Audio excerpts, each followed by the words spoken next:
ዛሬ ወደ እናንተ ስመጣ መንፈሴ ላይ የከበደ ፕላስ ጸልይም ሰሞኑንም ደግሞ በእግዚአብሔር ፊት በነበርኩበት ጊዜ እግዚአብሔር አምላክ የሰጠኝ ቃል ነው። ዘጸአት ወደደውን እግዚአብሔርን ቃል እናነባለን።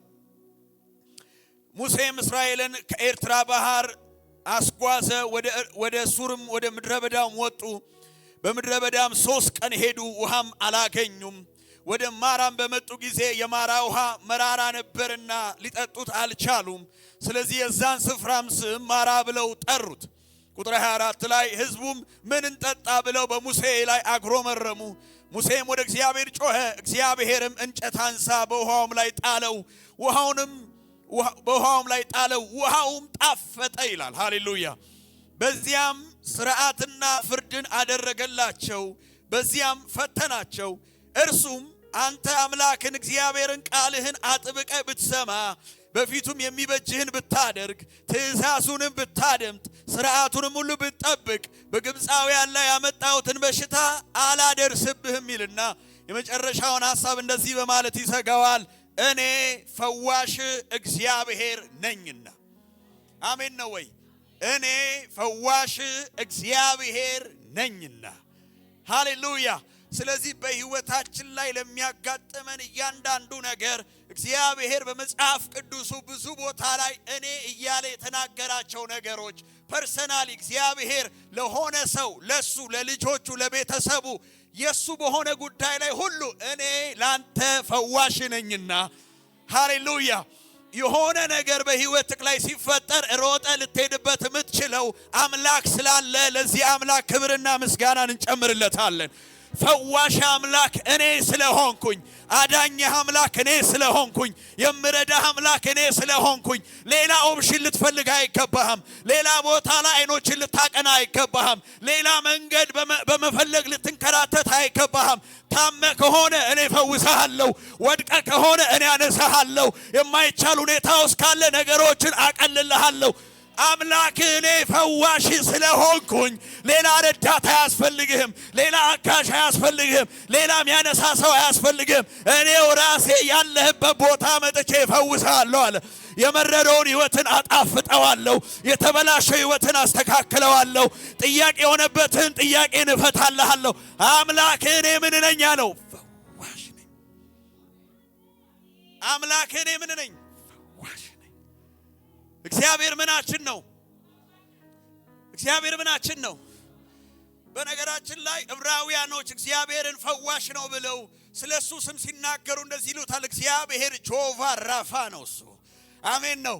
ራፋ ማለት ኢየሱስ ያደናል፣ የሚፈውስ የተበላሸውን የሚያስተካክል የተሰበረውን የሚጠግን ምን ማለት ነው? በአጠቃላይ ሪስቶር የሚያደርግ ወደ ተሐድሶ የሚያመጣ ትናንትና ቆሞ ይሄድ የነበረ ሰው ዛሬ መቆም ካቃተው፣ ዛሬ ያልጋ ቁራኛ ከሆነ፣ ዛሬ በመድኃኒት እየኖረ ካለ በኢየሱስ ስም እኔ አምላክ እግዚአብሔር ፈዋሽ ነኝ።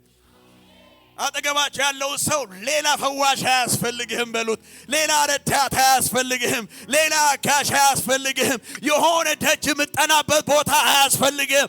አምላክ እግዚአብሔር አምላክ እኔ እግዚአብሔር ምን ነኝ?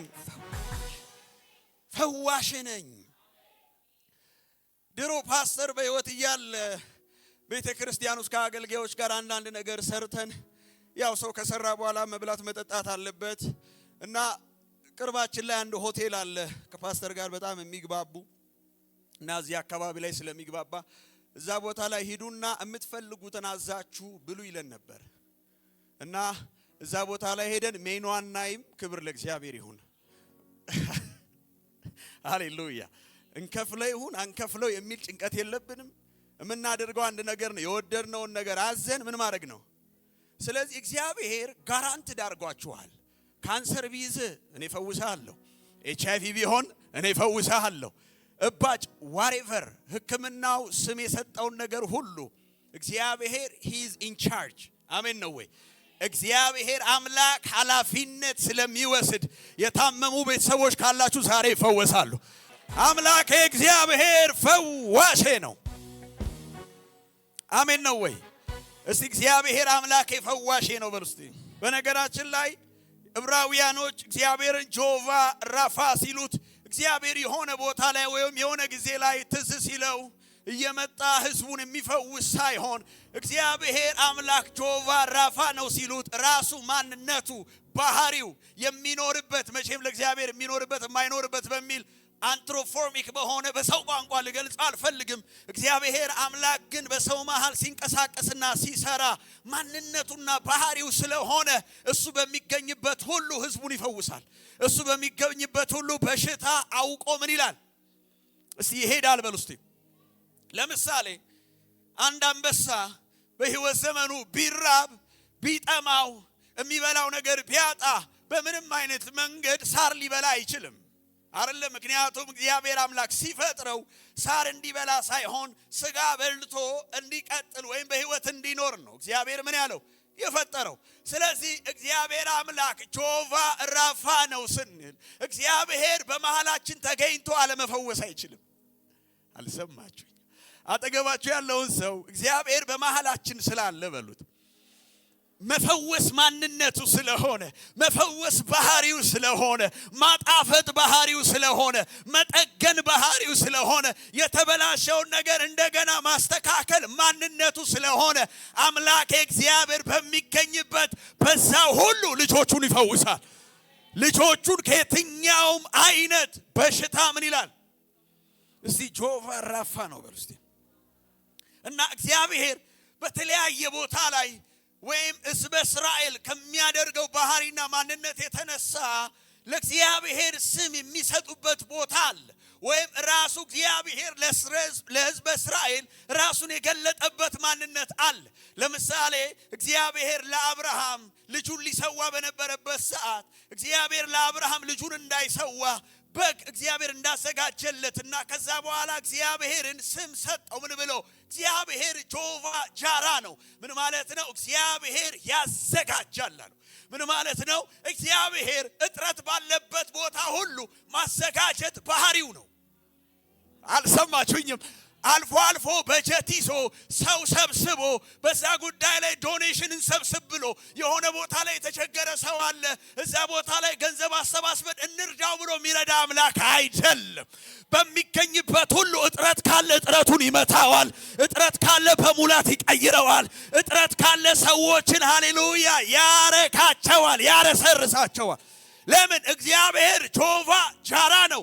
በሚገኝበት ሁሉ ያዘጋጃል። እስቲ ያዘጋጃል በሉ። አይሰማም? እስቲ እግዚአብሔር ያዘጋጃል በሉ። እጥረት ውስጥ አላችሁ? በጣም የምትፈልጉት ኒድ አለ? ከእግዚአብሔር ዘንድ መቀበል የምትፈልጉት አንዳች ነገር አለ? እግዚአብሔር አምላክ ያዘጋጃል። ከኝበት ሁሉ ማዘጋጀት የሚባል ነገር አለ። ኢየሱስ ያድናል። ስለዚህ እግዚአብሔር ሲፈዋሽ ነው በሉ እስቲ። እግዚአብሔር ምን ነው? ሃሌሉያ። ያው ምናልባት ቋንቋው ልክ ላይሆን ይችላል። ፐርሰናል ዶክተር ነው። አሜን ነው። ያደጉት ሀገር ላይ በአመት 2-3 ጊዜ ሙሉ ምርመራ ያደርጋሉ። ድንገት የማይሆን በሽታ ላይ ምን እንዳይሉ እንዳይወድቁ፣ ከወደቁ በኋላ መመለስ የማይቻልበት ሁኔታ ላይ እንዳይደረስ ቀድሞ ምን ይላሉ? ይመረመራሉ።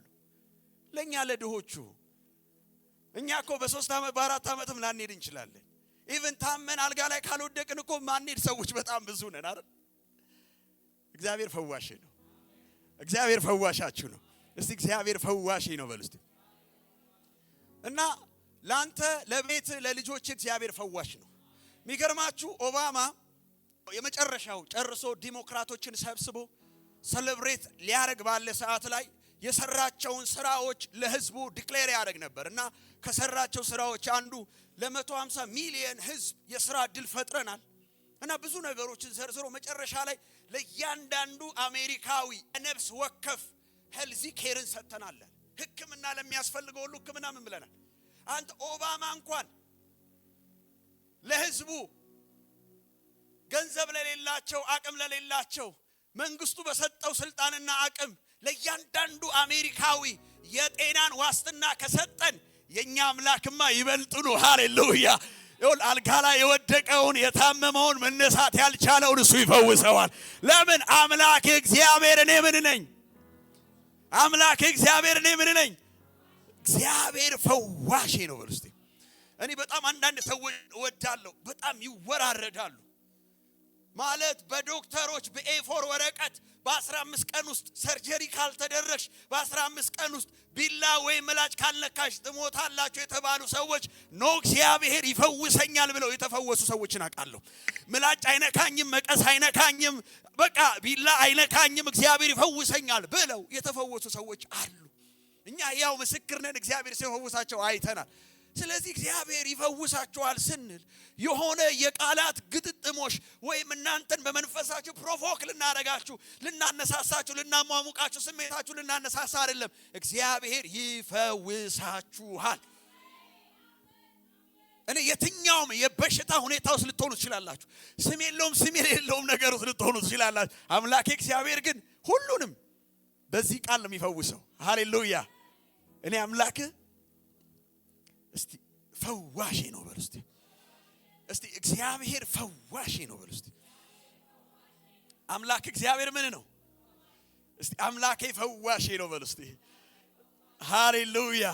እና ይሄ መጽሐፍ ቅዱሳችን ላይ የሂብሩ ቃሉ ጆቫ ራፋ የሚለውን ቃል በሶስት መንገድ ሐሳቡን ይተነትነዋል። እና ራፋ የሚለው ቃል መጀመሪያ ምንን ነው የሚያሳየው ካላችሁኝ፣ ራፋ ማለት የመጀመሪያው መጠገንን ነው የሚናገረው። ሃሌሉያ። ሪስቶር ማድረግን ይናገራል። እንደገና አበጃጅቶ ማቆምን ይናገራል። ስብርብር ብለው ከዚህ በኋላ ቤተሰብ ተሰባስቦ በቃ ማለት ሽንት ለመሽናት ሽንት ቤት ሄደው ለመቀመጥ እስከማይችሉበት ሁኔታ ላይ የታመሙ ሰዎችን የኔ አምላክ ይጠጋግናቸዋል። ሃሌሉያ። አልሰማችሁኝም? እዚህ ቤት ሰው ካለ ይጩህና አሜን ይበለኝ። ሃሌሉያ። ያው መነቃቃት አለ። አሁን እግዚአብሔር አምላክ ሊሰራ ስለሆነ ዛሬ የሚፈጽመው የሚያደርገው ነገር ስላለ እና ራፋ ማለት መጠገንን፣ ሪስቶር ማድረግን፣ እንደገና ማበጀትን ሃሌሉያ ይናገራል። ያልታመመ ሰው ኮንሰርኑ ላይ ሆን ይችላል። አሁን እግዚአብሔር ፈዋሽ ነው ምናምን ስል ሰው he doesn't care maybe ታሞ ማያቅ ከሆነ ወይም ከፍተኛ ችግር ውስጥ ገብቶ ማያቅ ከሆነ ግን ከፍተኛ የበሽታ ጥልቀት ውስጥ ያሉ ሰዎች በእርግጠኝነት ምነግራችሁ ታመው ይሄን ያህል ገንዘብ ቢሰጥ ይሻላል ወይስ ፈውስ ይሻላል ቢባል የሚመርጠው የትኛውን ነው? ወይም እሺ አንድ ሰው ልጠይቅ። ክብር ለኢየሱስ ይሁን። ወንድም አገኝ እኔ አሁን $10 ሚሊዮን ልሰጥህ ነው። አላመነኝም ማለት እና ይሄን $10 ሚሊዮን እሰጥሃለሁ፣ ግን አንድ ቅድመ ሁኔታ አለ። ዛሬ ነው የምሰጥህ፣ ግን ነገ ጠዋት ላይ አትነቃም። የት ነው የምትመርጠው? ወይም ነገ ጠዋት ላይ በህይወት አትኖርም። which one you choose? ምን ማለት ነው? የፈለገው ገንዘቡ $10 ሚሊዮን ወደኛ ብንመልሰው in billions ነው በእኛ ብር። ይሄ ሰውዬ በአንድ ሌሊት ሀብታም ሆኖ ሊያድር ነው ማለት ነው። ነገር ግን ከሚሊዮን ብሩ በበለጠ ምኑን ነው የመረጠው? ነገ ነክቶለት ነገን ማየትን አይደለ? ይኸውልህ እግዚአብሔር ምስክሬ ነው እኮ የምልህ፣ በየትኛውም ሁኔታ ውስጥ ሆነ እግዚአብሔር አምላክ ህይወትን መቀጠል የሚችል አምላክ ስለሆነ ህይወትን ይቀጥልላችኋል። እኔ ቅድም ሴትዮዋ እህታችን ስትመሰክር ነበር አይደለ? ልጇ ላይ ቁስል ነበረ። ከተጸለየለት በኋላ ቁስሉ ላይ የለም። ለምን? እግዚአብሔር ምን ስለሆነ? ባይ ዘ ዌይ ፈውስ ስንል የሰው ተግባር ወይም የሰው ችሎታ የሰው አቅም ሳይሆን የእግዚአብሔርን አቅም በሰዎች ህይወት ላይ ተገልጦ የምናይበት ነው። እዚህ ጋር ጸልየን ሰዎችን እግዚአብሔር ሲነካና ሲፈውስ የሰውየውን አቅምና የሰውየውን ችሎታ የምናይበት ሳይሆን እግዚአብሔር ምንድነው? ችሎታ። ስለዚህ ራፋ ማለት እግዚአብሔር ይጠግናል ማለት ነው። እስቲ እግዚአብሔር ይጠግናል በሉ እስቲ። እና ሌላው ጆቫ ራፋ የሚለውን ቃል የሚያብራራው በዚህ መንገድ ነው፣ ማጣፈጥን። ሃሌሉያ።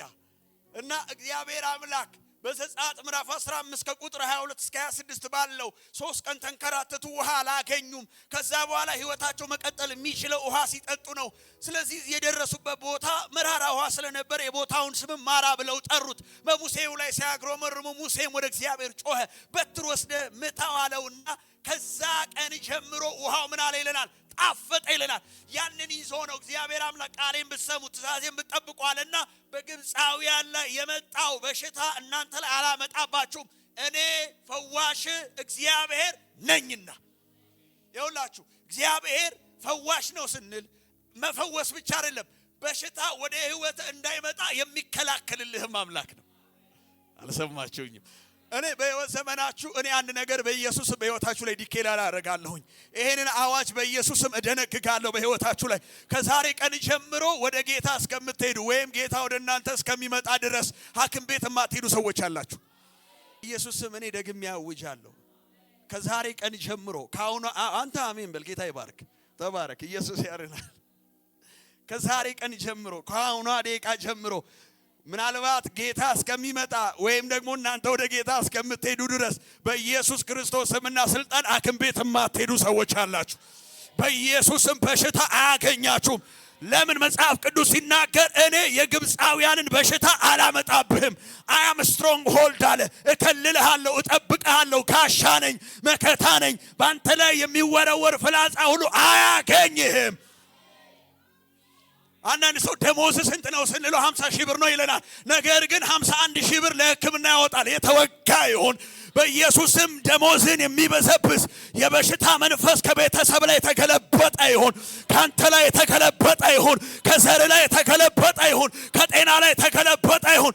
ኢየሱስ ማይቲ ነኝ በናዝሬቱ በጌታ በኢየሱስ ስም ለልማት ለብልጽግና ማለት ለዓላማ ለራእይ ማውጣት የሚገባህን የደከምክበትን ገንዘብ ለበሽታ እንዳታወጣ ዛሬ ከለከል ነው። በኢየሱስ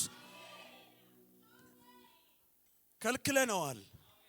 እኔ በሽታ ምን ያህል አስከፊ እንደሆነ ጥቁር አንበሳ ሂዱና እዩ።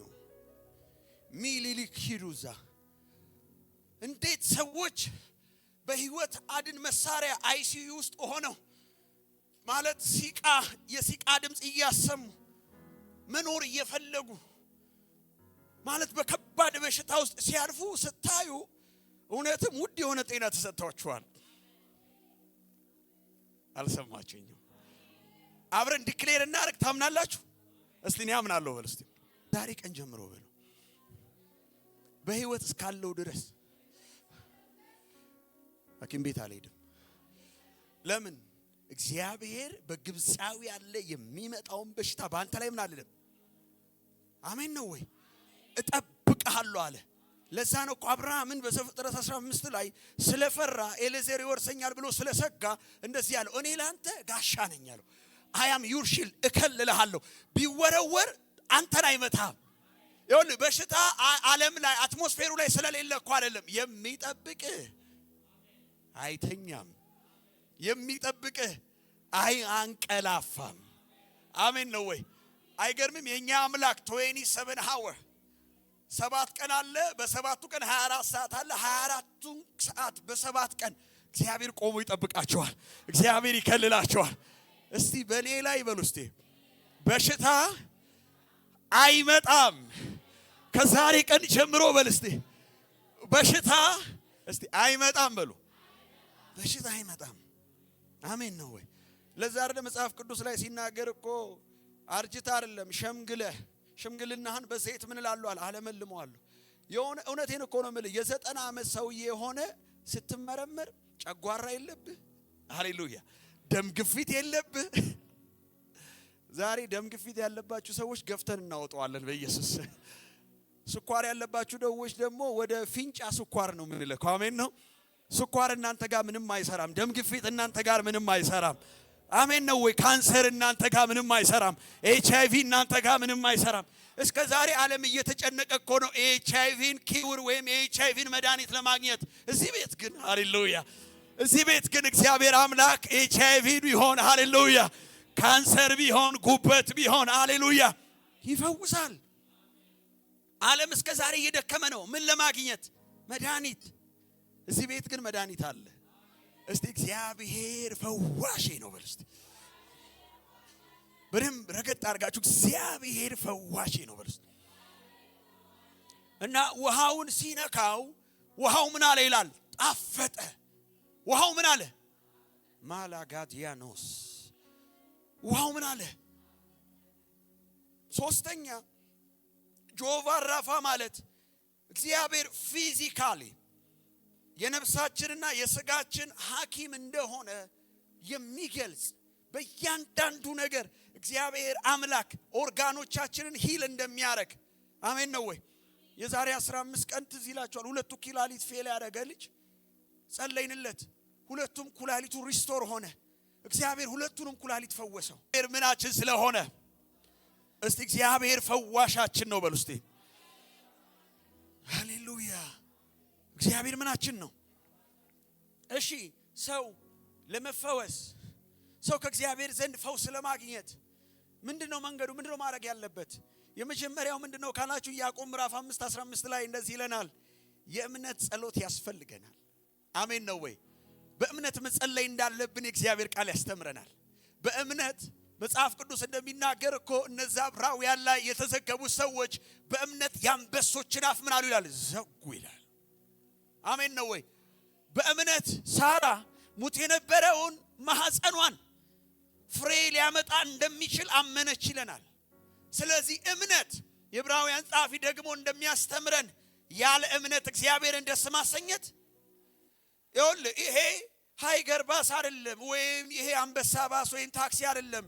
ቤተ ክርስቲያኗን ሰው ስለጎደለ የምታሟላበት ቦታ ሳይሆን፣ ሃሌሉያ፣ ይሄ ቦታ በእምነት ከእግዚአብሔር ኃይል ጋርና ከእግዚአብሔር መንፈስ ጋር የምትገናኝበት ቦታ ነው።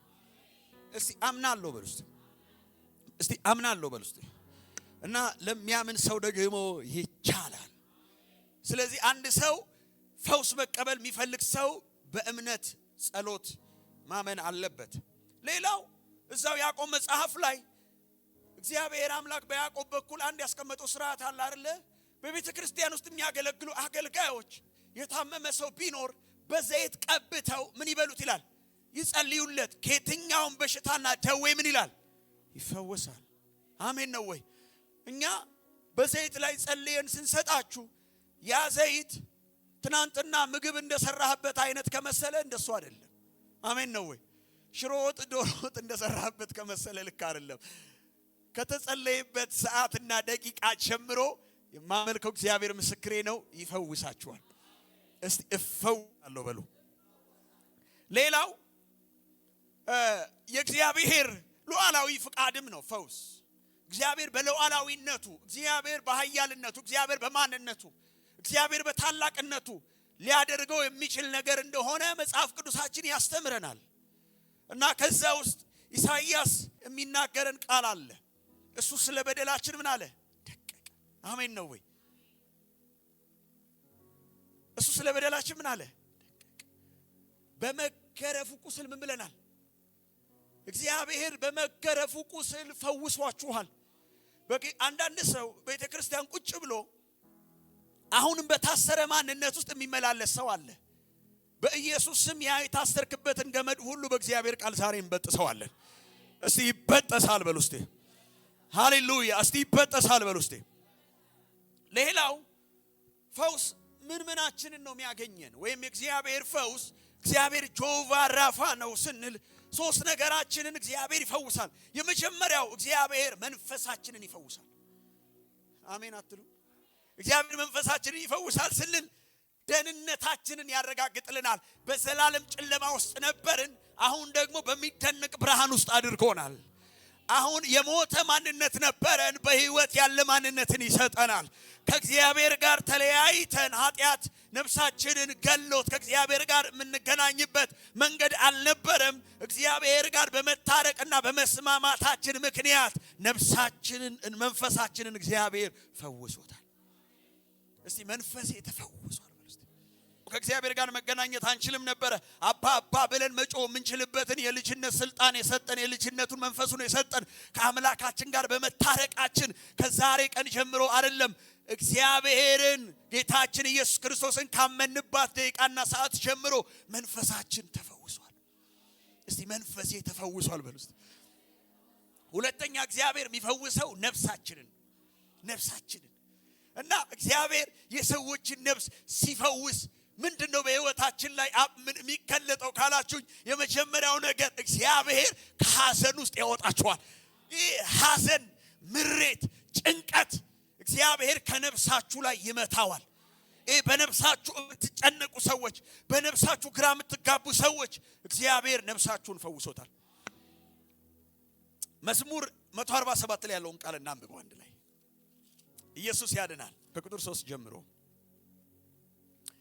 ልባቸው የተሰበረባቸውን ይፈውሳቸዋል፣ ቁስላቸውንም ይጠግነዋል ይላል። አየ በነፍስ እንድትጨነቅ ግራ እንድትጋባ በነፍስ ባይደው ሰው በነፍሱ ሲጨነቅ ገመድ ነው የሚታየው፣ መኪና ውስጥ መግባት ነው የሚታየው፣ ማላታይን መጠጣት ነው የሚታየው፣ መርዝ መጠጣት ነው የሚታየው። የአይጥ መርዝ አይቀረው ማለት በረኪና አይቀረው። ብዙ ሰው ራሱን ለማጥፋት ከነፍሱ ጭንቀትና መከራ የተነሳ ብዙ ወጣቶችን እናያለን በሶሻል ሚዲያ። ዛሬ ዓለም አንድ ስለሆነች በጣም የሚያጓጉ ወጣቶች፣ የሚያሳሱ ተስፋ ያላቸው ነጋቸው ላይ ቢቆሙ ሀገር ሊቀይሩ የሚችሉ ቤተክርስቲያንን ሊያገለግሉ ራሳቸው ሊለውጡ የሚችሉ ወጣቶችን ድንገት ከነፍስ ጭንቀት የተነሳ ዛሬ ተብሎ የተጠራው ቀን እንደሚያልፍ እስከማይሰማቸው ድረስ ራሳቸውን ያጠፋሉ፣ ሱሳይድ ያደርጋሉ። ስለዚህ እኛን አማኞችን እግዚአብሔር ከምን ፈወሰን አትለኝም? ከሐዘን ፈውሷችኋል። እግዚአብሔር አምላክ ከጭንቀት ፈውሷችኋል። መጽሐፍ ቅዱሳችሁን ስታነቡ መጽሐፍ ቅዱስ እንደዚህ ይላል፣ ልባቸው የተሰበረባቸውን ይፈውሳቸዋል። ልባቸው የተሰበረባቸው ሰዎች አላችሁ። ካጠገባችሁ ምናልባት የሆነ ሰው በማጣታችሁ ልባችሁ ስብርብር ብሎ እንደማትነሱ የሚሰማችሁ ሰዎች አላችሁ። እግዚአብሔር ልባችሁን ይፈውሳል። እግዚአብሔር ልብሽን ይፈውሳል። እግዚአብሔር ልብህን ይፈውሳል። ሰዎች ጥለውን ሄደው፣ ሰዎች ሸጠውን፣ ከድተውን፣ ስማችንን አጥፍተው፣ በሰው ፊት ቀና ብለን እንዳንሄድ አርገውን፣ በብዙ ጭንቀትና መከራ ውስጥ እንድናልፍ አርገውን፣ መልሰን የምንነሳ እስከማይመስለን ድረስ ሞትና ጨለማ ብቻ እስከሚታየን ድረስ በበሽታ ውስጥ እየቀጠለን ያለን ሰዎች ካለን እግዚአብሔር ልባቸው የተሰበረባቸውን ይጠግናል። እግዚአብሔር አምላክ ቁስላቸውን ይፈውሳል። እግዚአብሔር መንፈሳቸውን ያነቃቃል። አሜን ነው ወይ? ዛሬ አዲስ አየር ትተነፍሳላችሁ። ዛሬ አዲስ ተስፋ ይታያችኋል። ዛሬ እንደገና ማገልገል ይታያችኋል። እንደገና መማር ይታያችኋል። እንደገና መቆም ይታያችኋል። በሰው ያዘናችሁ፣ ልባችሁ የተሰበረ በቃ የሰዎችን ጥግ ጭካኔ ያያችሁ ሰዎች ስብርብር አርጓችሁ በቃ አለቀ የኔ ጉዳይ ያላችሁ ሰዎች ዘፍጥረት 15 ላይ ፈዋሽ እግዚአብሔር እኔ ነኝ። ፈዋሽ እግዚአብሔር ማን ነኝ? ስለዚህ እግዚአብሔር ነፍሳችሁ ምን ይላል? እስቲ ይፈውሳል በሉ። እስቲ እግዚአብሔር ነፍሴን ይፈውሳል በሉ። እግዚአብሔር ነፍሳችን ምን ይላል? ሃሌሉያ። ልባቸው የተሰበረባቸውን ይፈውሳል፣ ቁስላቸውንም እግዚአብሔር አምላክ ያድናል። አሜን ነው ወይ? እኔ አንዳንድ ጊዜ እኮ የህይወት ታሪካችን ቢጠና ያለፍንበት መንገድ ቢጠና እኔ አንዳንድ ጊዜ እንደዚህ እላለሁ። ሃሌሉያ። ማርቆስ ምዕራፍ 5 እዚህ ይላችኋል። ጌታ እንሻገር አላቸውና ደቀ መዛሙርቱን እና መንገድ ጀመሩ እና ከባድ ነው ምናምን ነበር አይደል? ወጀብ፣ አውሎ ንፋስ፣ ከባድ ነገር ነበር። ከዛ ወጀብ፣ ከዛ መከራ፣ ከዛ ስቃይ አልፈው ልክ መሬቱን ሲረግጡ የአበባ ጉንጉን የያዙ ወደ ከተማችን መጣችሁ፣ ከዚህ በኋላ ከተማችን ብርሃን በራላት የሚሉ ሰዎች አበባ ይዘው ለሚጠበቃቸው እብድን ያገኛቸው በየመቃብሩ የሚኖር ሰውን የሚያውክ ከሱ የተነሳ ሰው በዛ መንገድ የማያልፍበት ሰው ሰውነቱን በድንጋይ የሚዋጭር በቃ በህይወትና በሞት መካከል ሆኖ የሚኖር በጣም ደስ የሚለኝ ቃል ግን ዘመኑ በዛ አላለቀም። ከኢየሱስ ጋር ኢንካውንተር አረገ። ጄላቫና ማጋላራ ዳዳ ሃሌሉያ። የሆነ ሰው እኮ አለ ከሰው ተገሎ ከሰው በቃ ርቆ ለጓደኝነት ሳይፈለግ ተጠልቶ በቃ በቃለት። ከዚህ በኋላ አንተ ተስፋ የሚባል ነገር የለህም፣ አታገቢም፣ አትወልድም፣ እድሜሽ አልፏል። ከዚህ በኋላ ካንቺ ጋር አላይን የሚያደርግ ሰው የለም፣ ከዚህ በኋላ አንተን አምኖ ካንተ ጋር የሚቀጥል የለም የተባለው ሰው at the end of the day ጌታ ጋር ኢንካውንተር ያደርጋል፣ ከጌታ ጋር ይገናኛል እና ከጌታ ጋር ተገናኘ።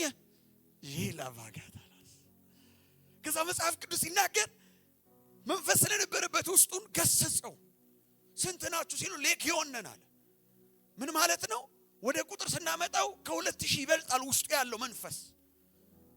በቃ ሊገለው ከማህበረሰብ አግልሎታል፣ ከቤተሰቡ አግልሎታል፣ ትዳር አልመሰረተም፣ ልጅ የለውም። በቃ ህይወቱ ተበትኗል ሰውየው። ከጌታ ጋር ግን ተገናኘ፣ ነፍሱን ሊጠግንለት፣ ነፍሱን እንደገና ሪስቶር ሊያደርግለት። እንደዚህ አይነት ሰዎች አላችሁ። እግዚአብሔር ዛሬ በሰው የተገለላችሁ፣ በሰው የተጠላችሁ፣ ከሰው በቃ ርቃችሁ ሄዳችሁ ሰው ላለማየት ቤታችሁ የምትቀመጡ፣ የሰው ድምጽ እስከ መስማት በጣም የሰለቻችሁ፣ በብዙ ዋጋ መክፈል ውስጥ ያላችሁ ሰዎች ዛሬ እግዚአብሔር ነፍሳችሁን ይጠግነዋል። የሚገርማችሁ ስብርብር አድርገውን ጥለውን ሄደው እንደገና መተው እኮ ቼክ ያደርጉናል አሉ። እዛ ቦታ ላይ ወድቀዋል፣ አልተነሱም። አሁንም ጠለናቸው የሄዱበት ቦታ ኖ we will never be there። በኢየሱስም የጣሉኝ ቦታ ላይ አያገኙኝም። የሰደቡኝ ቦታ ላይ አያገኙኝም። አትችልም ያሉኝ ቦታ ላይ አያገኙኝም። አይሳካልህም ያሉኝ ቦታ ላይ አያገኙኝም። ይሞታል ያሉኝ ቦታ ላይ አያገኙኝም። ጠፍቷል ያሉኝ ቦታ ላይ አያገኙኝም።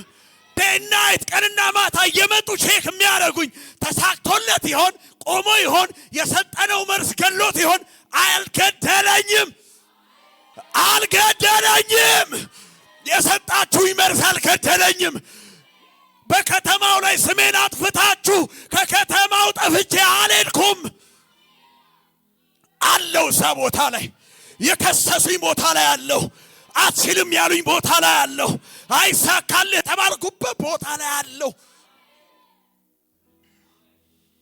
ኤቭሪ ዴይ አለ ለአገልግሎቱ። አይገርማችሁም? ያዕቆብ እንደዚህ አይነት ዜና ሰማ። ዮሴፍ በሕይወት አለ። አው he's still alive። አንዳንዶቻችሁ እግዚአብሔር ምስክሬ ነው እኮ በላችሁ ውድቀታችሁ ተፈልጎ እግዚአብሔር ንግስና ላይ የሚያስቀምጣችሁ ሰዎች አላችሁ።